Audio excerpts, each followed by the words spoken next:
Hi guys, Jim from Morro Bay Fishing here. Got an absolutely great video for you today. It's about using the Fisherman's Life bobber system. I saw it on his channel about a year ago and thought, man, this would be perfect for fishing next to a jetty, because a jetty always has a current. So you could cast the bobber down a little ways and it'll just float right next to the jetty. Your bait's down where you think it should be. You can adjust the height and hopefully the rockfish will be right there biting it. Now, also this video shows a lot of wildlife. It's a beautiful October day, late September, early October. There's bait fish all over the harbor. There's pelicans, sea lions, otters. It's absolutely wonderful. There's fishermen heading on out. It wasn't a perfect trip. I did snap the end of my pole, lost my favorite sunglasses, but all in all, it was awesome. And the bobber system worked great. So watch the video. Oh, don't forget to subscribe. And watch to the end, because I need more subscribers and I really need some watch time. All right, thanks so much. So here we are on a beautiful day in early October. October is one of the greatest months in Morro Bay. The surfing's great, the fishing's great, the bait is in the harbor, and that's why there are pelicans and life everywhere. In fact, after I catch this nice brown with the Fisherman's Life bobber system, you'll see on the rest of the video a whole bunch of sea lions and dolphins and otters. Was a great day. Got me a couple of number 2 hooks right there. What do we got here? Stopping at the log there on the South Jetty because I'm going to catch me a couple Jackmelt and use those for bait on the bobber system. Give me some nice small pieces.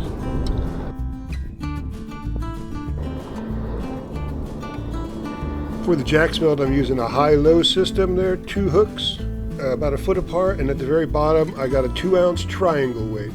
And I'm going to cast it out. There's usually Jackmelt right off the jetty here, about 20 foot out, 30 foot out, and just adjust. So let's see if there's anything out there.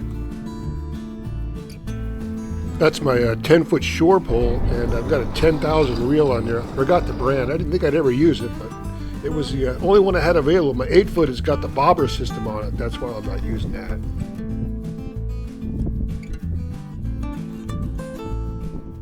Boom! Fish on. That was amazing. Well, there's always Jackmelt out there, and they're pretty easy to catch. But today is the first time I ever chucked it out there, and I don't even think the weight hit the ground before I started getting bites.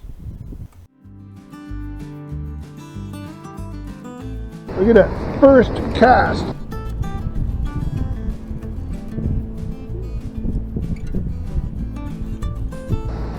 First cast and on the nose.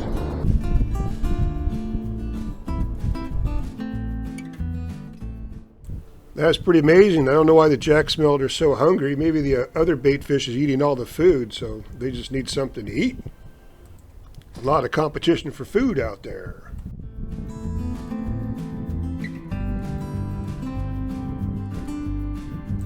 Okay, let's get that bait back in the water and see if lightning will strike twice.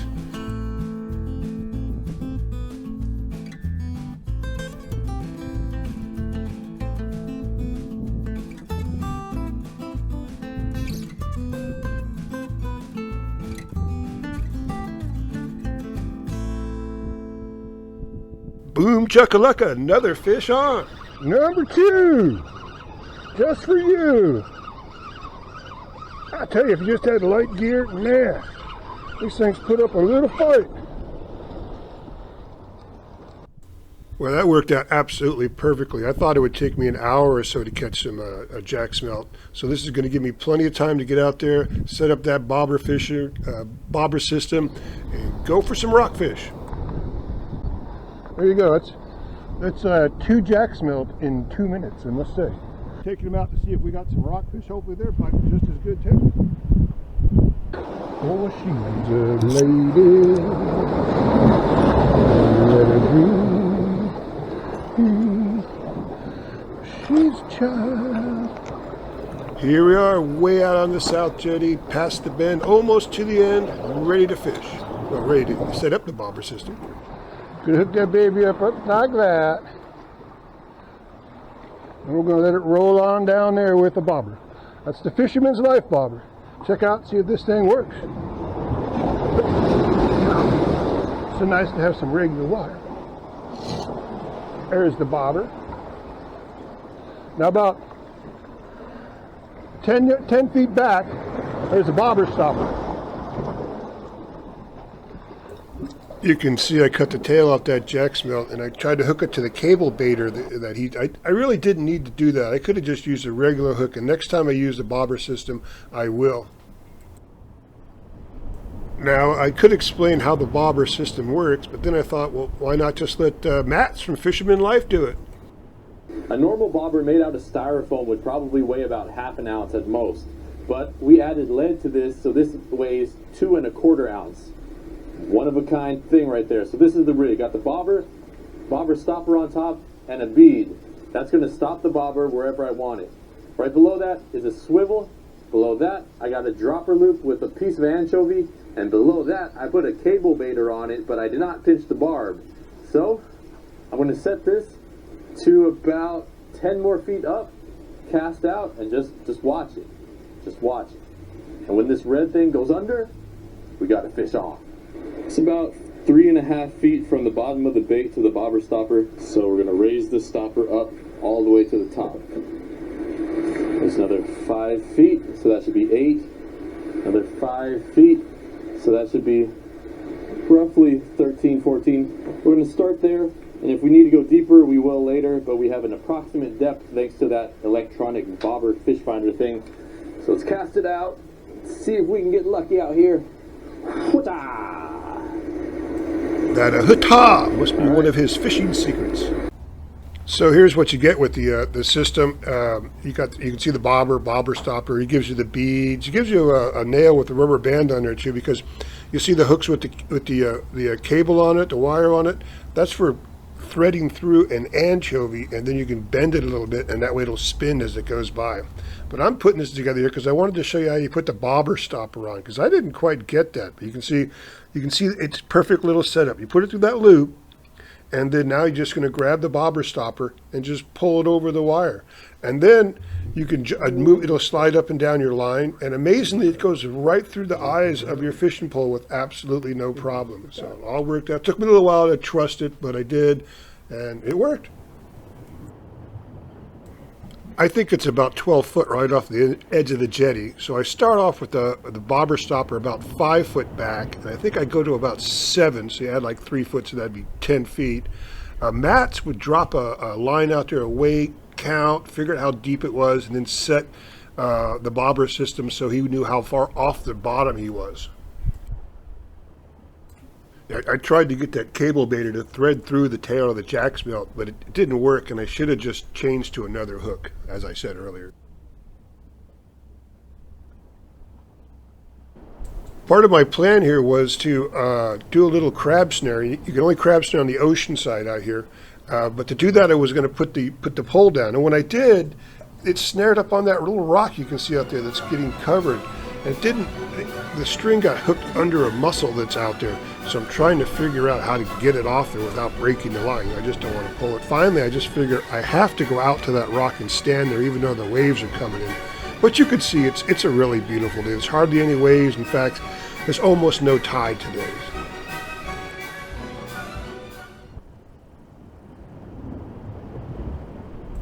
So here I'm adjusting the bobber stopper up a little further.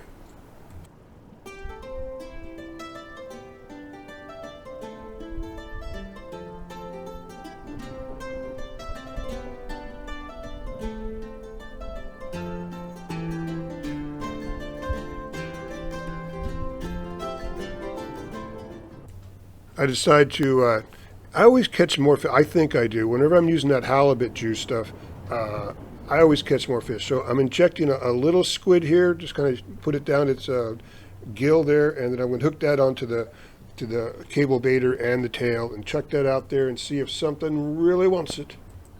I had planned on using the current to let the bobber flow down close to the jetty, but there wasn't a whole lot of current today. This is the less current I've ever seen. So instead, I'm just kind of casting out in one direction and slowly reeling it in. Now I got my bobber stopper about 6 foot past the top swivel, so that means it's hanging. The whole system's probably hanging down about 9 feet. I've got the bait all juiced up, and I think I'm ready to go. Finally getting there.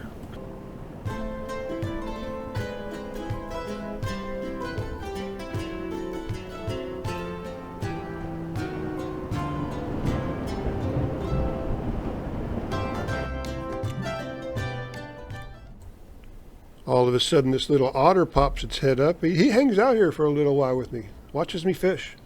He's having a good time too. Another otter with a giant head popped up over here to the left. And I was trying to film it, and when I did, I could feel a little bite come up on the bobber system. And sure as heck, that thing goes under and fish on, baby.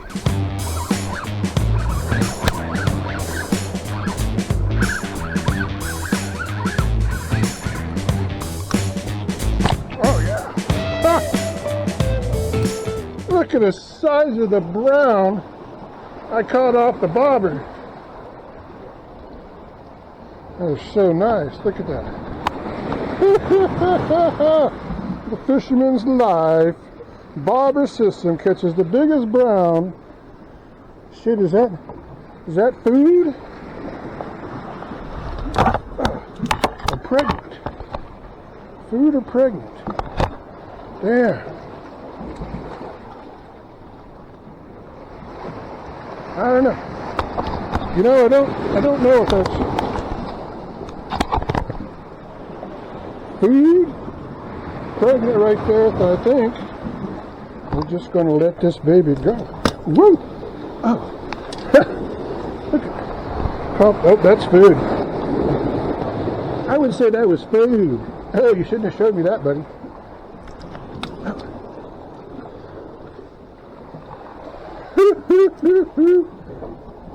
Actually, it turns out that it wasn't a belly full of food. She had roe in it, so I was kind of bummed I didn't throw her back. Big old brown there. Big old brown. See the big brownie bag? I think the otter is very happy for me. What's worse is that I didn't try to fry up the roe. I've heard the roe is really, really good. What do you think? If I see Rockfish Row again and I don't throw the fish back, do you think I should try to eat the roe? Probably so. Probably quite tasty. So let me know down below. If you watch closely on this, when the bobber lands, also something else splashes, and that something else is the tip of my rod there, because it's kind of it's a medium heavy, but I mean it's a pretty lightweight rod. I just overweighted it, you know, with the bobber and the weight holding the thing down, and a big chunk of Jackmelt, and it just broke the tip.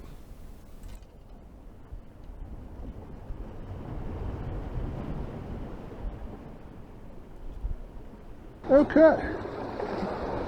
So that was pretty cool. Got the big brown with the Fisherman's Life bobber system. Sadly, I got a snag on it and stuff, so we're going to go back to something else. And we try. I got me a nice little crab snare. Going to try that.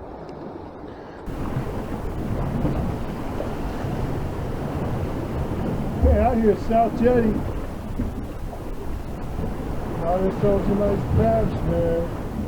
Give that a try.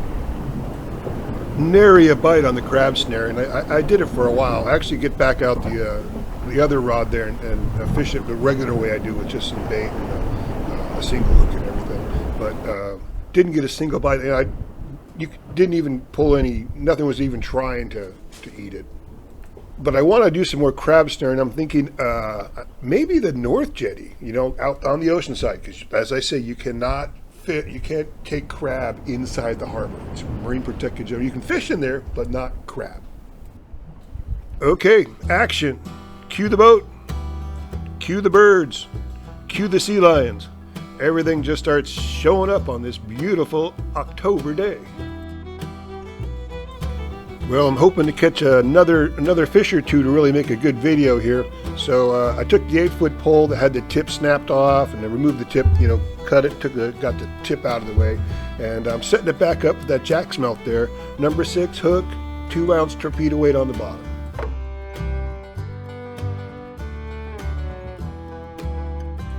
Even more sea lions coming out of the harbor mouth there. There must have been 15 sea lions out there, and you saw the otter earlier.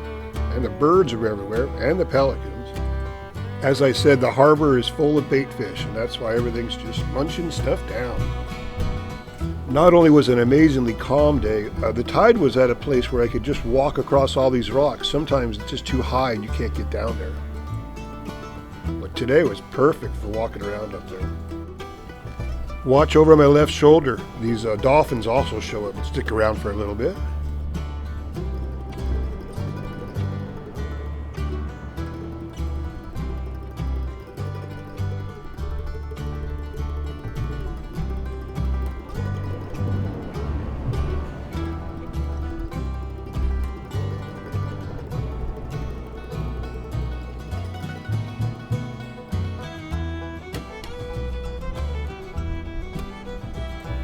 I got a big giant piece of that Jackmelt. I'm just chucking it out there as far as I can, straight out, to see if anything will bite it.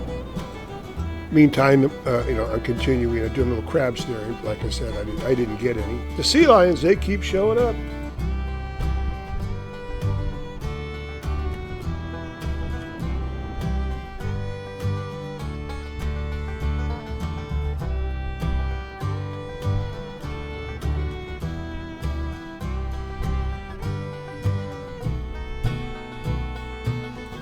Even more sea lions show up. Those guys just look like they have a good time in life.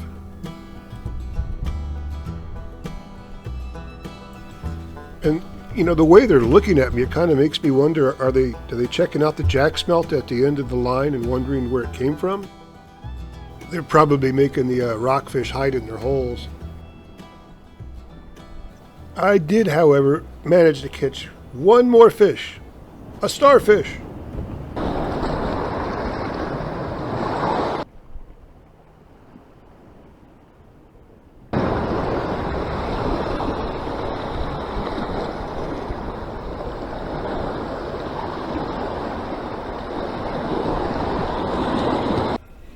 It was perfect today for walking around out there. This little strip that I'm on right here is probably the easiest spot on the South Jetty that I fished, but it often depends on how high the tide is. If it's tide too high, you can't get down there. Well, that was an amazing day fishing. I met my goals, learned how to use that bobber. I think the next place I'm going to use it is back out on the North Jetty, because out there you just lose a lot of gear, but I hear people catch lingcod out there. If I can get the bobber floating out there just above the rocks, that might be my best chance, and it's the perfect time of year to do it. Okay, drop down the beach here to fillet the fish on my favorite filleting rock there, and you can see I'm doing what I usually do, unzipping the back skin there, and then taking my knife and cutting up towards the skull, because most of that meat is right next to the skull, and then following those bones right down to the backbone there and go over it. So that's usually how I fillet. I mean, 2/3 of your meat is above the backbone, and I think of that, 2/3 is more towards the head.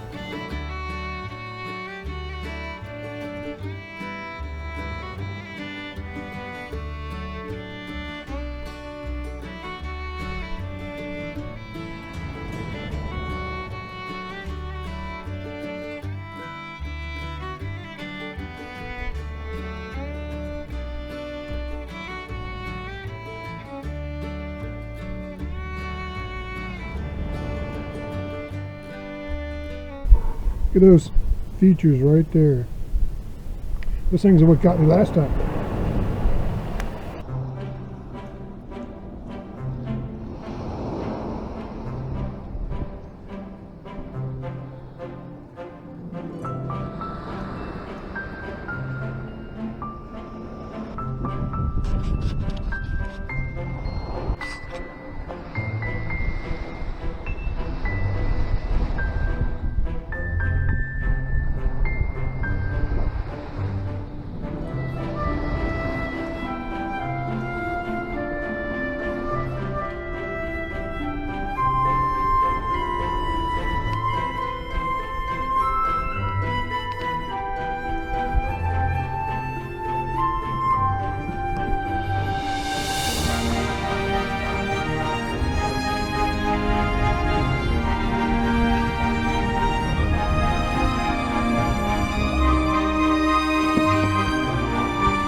Okay, before we get to the squirrels, let me show you how I made a nice wrap out of this rockfish. It was absolutely delicious. Flour. This is the simplest coating ever. Some salt. Just flour, salt, and pepper. Measure carefully. Nice pepper. Oh yeah, some fine pepper. Literally. Let's get that mixed up. Okay, got some more nice flays. Just chuck them right in there. One at a time. You want to get one covered for the other one. I know I got that. I got a Ziploc just so I could do this, and I get the flour everywhere.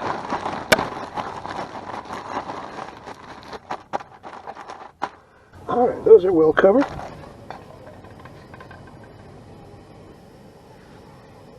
Sometimes I like to get my tortillas nice and crispy, or sometimes I just like to get them soft. In this case, I'm just going to get it soft.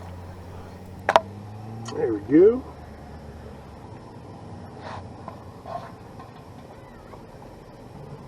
That's just regular vegetable oil. Put it in there and let it heat up for a while until it gets kind of shimmery like that.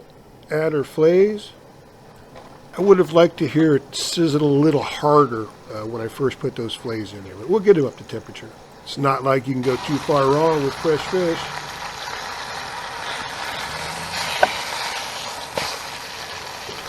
Oh, maybe we could have, waited another 30 seconds on browning, but that looks pretty darn good. You don't want to overcook. Pan's nice and hot, so this should only take a minute or two after the flip, and then we'll be ready. Oh yeah. Look how flaky that looks.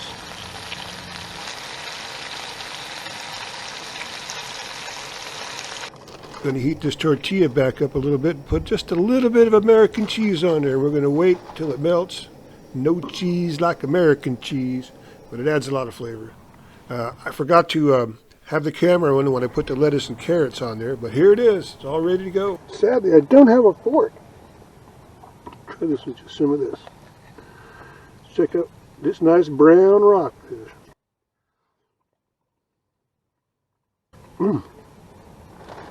God damn, that's good.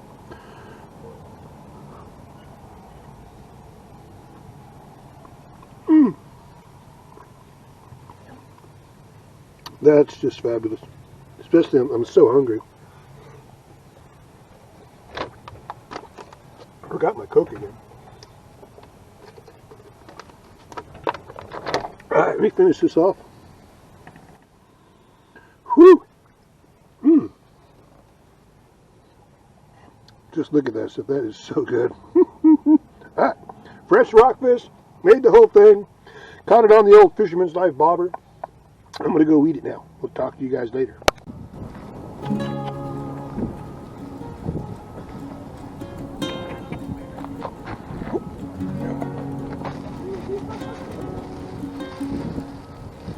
The boss show up or something?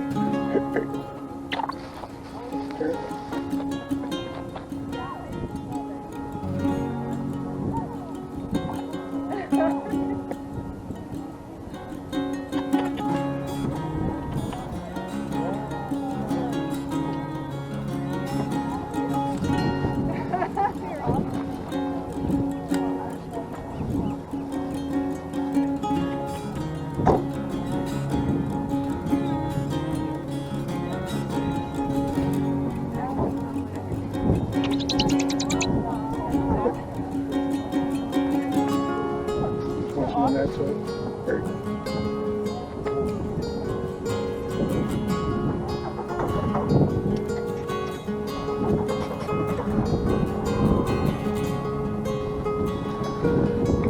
Hang up and get the otters.